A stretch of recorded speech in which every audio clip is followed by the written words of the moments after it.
Pregnant ആവാൻ try ചെയ്യുന്ന females ശരിക്കും ഫോളിക് ആസിഡ് ഒരു 1 മന്ത് മുൻപേ കഴിച്ചു തുടങ്ങണമെന്ന് പറയാറുണ്ട്. എന്തുകൊണ്ടാണെന്ന് അറിയാമോ? ശരിക്കും പറഞ്ഞാൽ ഫോളിക് ആസിഡ് നമ്മൾ കഴിക്കുമ്പോൾ നമുക്ക് കുറച്ച് കാര്യങ്ങൾ ഉണ്ടാവാതിരിക്കാൻ വേണ്ടിയിട്ടാണ്. എന്ന് വെച്ചാൽ ന്യൂറൽ ട്യൂബ് ഡിഫക്ട്സ് ഉണ്ടാവാതിരിക്കാൻ വേണ്ടിയിട്ടാണ് ശരിക്കും നമ്മൾ ഫോളിക് ആസിഡ് കഴിക്കുന്നത്. പലപ്പോഴും നിങ്ങൾക്കറിയാം, നമ്മൾ പ്രഗ്നൻ്റ് ആണെന്നൊരു 3 മുതൽ അല്ലെങ്കിൽ ഒരു 6 ആഴ്ചയൊക്കെ ആകുമ്പോഴത്തേക്ക് നമ്മൾ UPT ഒക്കെ നോക്കി കഴിയുമ്പോഴേ നമ്മൾ പ്രഗ്നൻ്റ് ആണെന്ന് പലപ്പോഴും അറിയുള്ളൂ.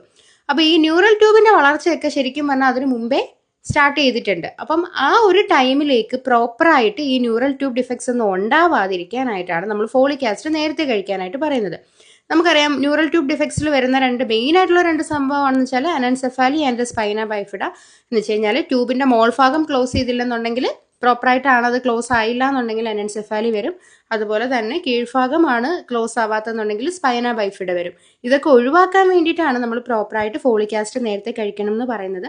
ഇതല്ലാതെ ഒരുപാട് ഫംഗ്ഷൻ ഉണ്ട്. എന്ന് വെച്ച് കഴിഞ്ഞാൽ നമ്മുടെ ബോഡിയെ ഒരു പ്രഗ്നൻസി അക്സെപ്റ്റ് ചെയ്യാനായിട്ട്, അല്ലെങ്കിൽ നമ്മൾ ബോഡി ഹെൽത്തി ആക്കി വെക്കാനായിട്ട് ശരിക്കും നമ്മൾ ഫോളിക് ആസിഡ് ഹെൽപ്പ് ചെയ്യുന്നുണ്ട്. പറയുന്ന പോലെ പ്ലാസൻ്റയുടെ ഗ്രോത്തിന് ഹെൽപ്പ് ചെയ്യുന്നുണ്ട്. അതുപോലെ തന്നെ ഈ പറയുന്ന പ്രഗ്നൻസി ടൈമിൽ അനീമിക് ആവാതിരിക്കാൻ വേണ്ടിയിട്ടൊക്കെ കുറേ ഹെൽപ്പുകൾ ഫോളിക് ആസിഡ് ചെയ്യുന്നുണ്ട്. പക്ഷെ മെയിൻ കാര്യം എന്ന് പറയുന്നത് ഈ പറഞ്ഞതാണ്. അതുകൊണ്ടാണ് നേരത്തെ 1 മാസം മുമ്പേ കഴിച്ചു തുടങ്ങാനായിട്ട് പറയുന്നത്.